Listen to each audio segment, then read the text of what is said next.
In San Diego County, every market is different. Every city is different. Every zip code is different. Every neighborhood and little nook and cranny within a neighborhood is going to be different as far as price point, what's going on. There are so many little micro neighborhoods here in San Diego, and one might be a little more desirable. One might be a little more expensive. One might have something that some people really desire. So, as we preach on this channel, it is super important to know what's going on in your neck of the woods. Today, we're going to get into 3 different neighborhoods and show you how different each one is and give you an idea on what's happening in 3 different price points and how they are drastically different. So let's get into it right now. And just a quick reminder, if you are thinking about making the move, you want some information, you have questions, you want to pick our brain.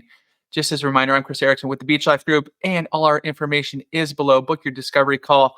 We can answer anything and everything you need to know about making the move here in San Diego. So first up, we're hopping into San Marcos, which is going to be the most affordable area that we're going to cover today and show you that there's 3 different price points we're going through, and each one is a little bit different as far as, are we in a buyer's market? Are we in a seller's market? Where do we stand? 92078. So we're talking Lake San Marcos, Discovery Hills, San Alejo Hills. So the first thing we're going to jump into is the market action index, and we're going to show you all 3 of these for every different neighborhood so you can see the difference. And this is going to answer how's the market, which a lot of people are asking. It's going to compare the rate of sales, so how fast are homes selling versus the current inventory. Now, it's ranked on this scale here, and over the last few years, we have been heavily skewed, no matter where you look, really, over into the seller's market. This bottom line is last month. This top line is this month. You can see we're a little bit below last month, but we're still in this area of San Marcos, still in a seller's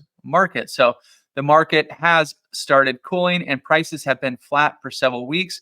Since we're in the seller zone, watch for changes in the market action index. All right, so we're hopping into the market action index for San Marcos. This is since November of 2018. So you have a little bit of context on where it has been in the past, where it was at these peaks back in May of 2021, where it was nearly at 100%, meaning it was completely at this all the way over to complete seller's market. You can see we've kind of been going sideways since about May.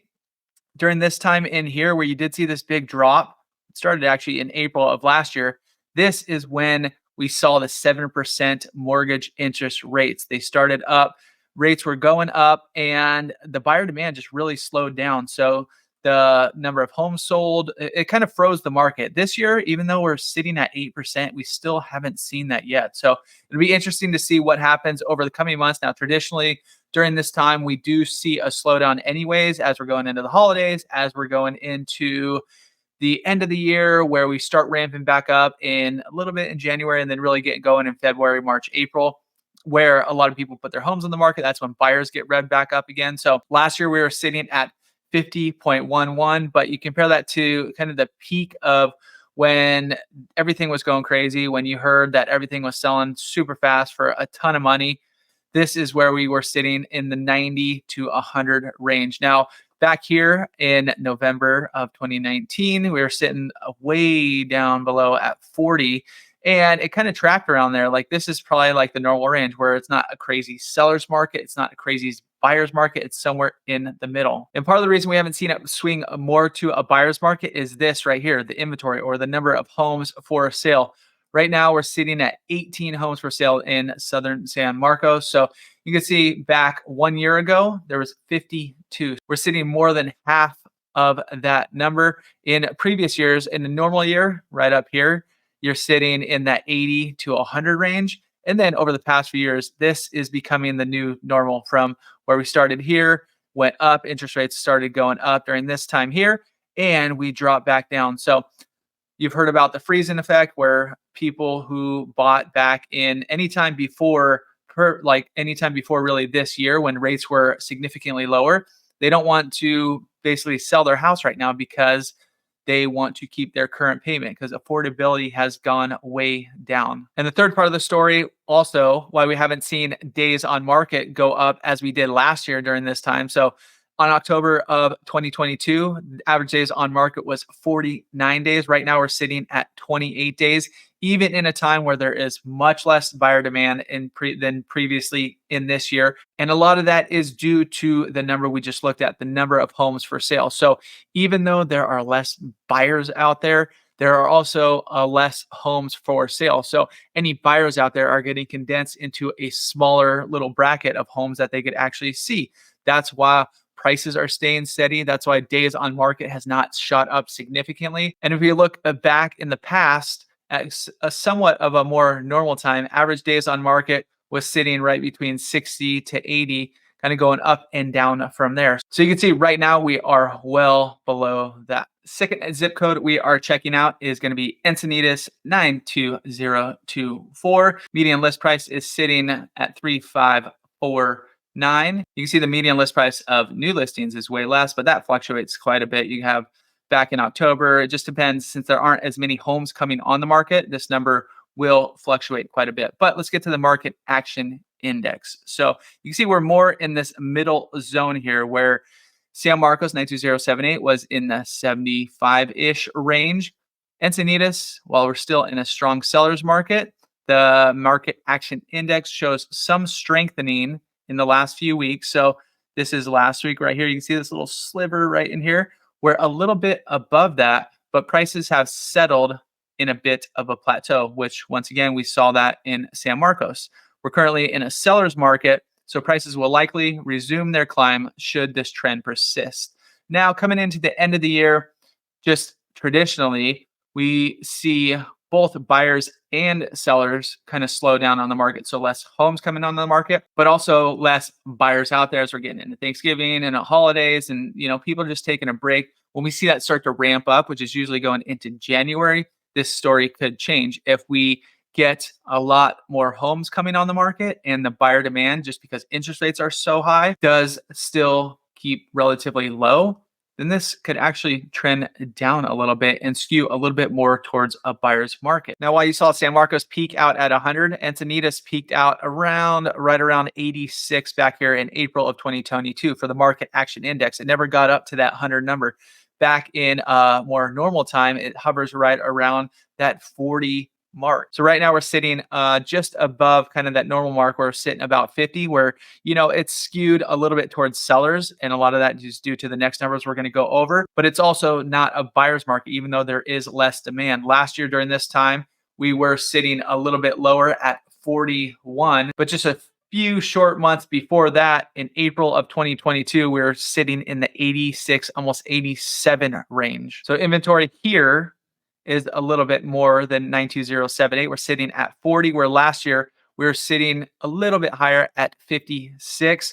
But like I said, in a normal time, we're sitting kind of in this 80 to 100 range. So you can see we're well below that. And this is also why prices are staying strong, is because the number of homes out there are not super high. Now, we're not quite where we were in March of 2022, where we hit 19.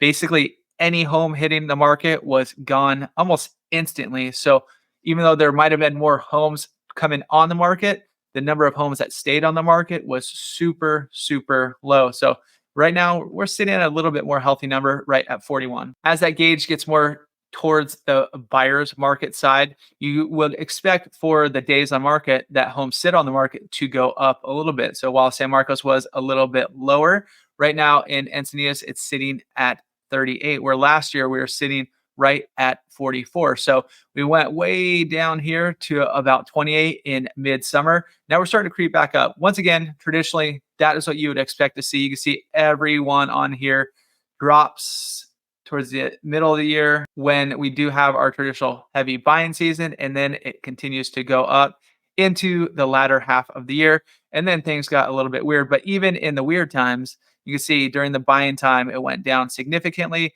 And then after summer, you have days on market rise consistently. So how's the market in Rancho Santa Fe? You could see where we were up here for San Marcos, where we were here for Encinitas.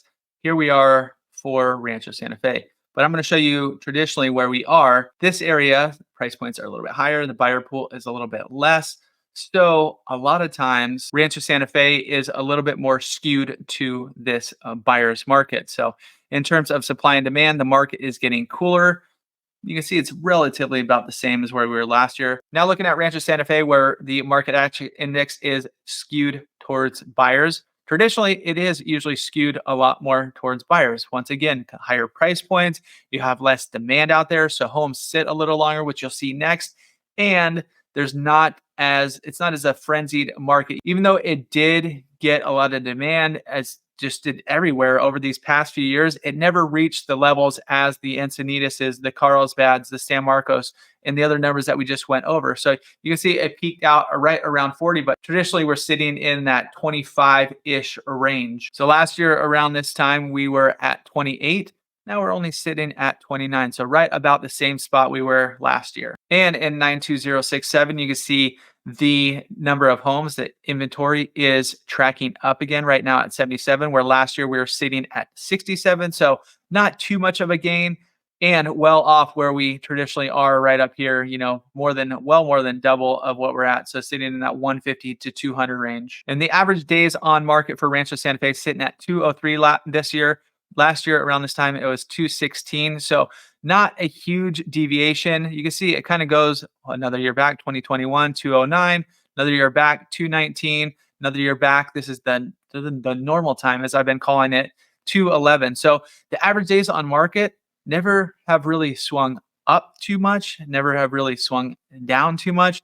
They've just tracked kind of in the same time frame. You can see it did actually dip down right here in September quite a bit, down to 169, but it is on its way back up. So quite a bit different, as you can see, from San Marcos and Encinitas. So it really just goes to show you the importance of knowing what's going on in your neck of the woods. As you see numbers coming out through headlines and whatnot, maybe the Case-Shiller Index, maybe Redfin data, maybe any news thing that you are watching or reading about. It might be delayed. It might not be. It might be for San Diego County. It might be for when you're reading San Diego. It might just be the city of San Diego. So as you can see, every little neighborhood's going to be different. Obviously, subscribe here if you guys want to know what's going on. And if you have a specific area you want me to cover, drop it right down below. We'll get it and we'll dive in and let you know exactly what's going on in that neighborhood. And as a quick reminder, I'm Chris Erickson with the Beach Life Group. And if you want to get that conversation started, all of our information is right below. We got your back when making the move here in San Diego.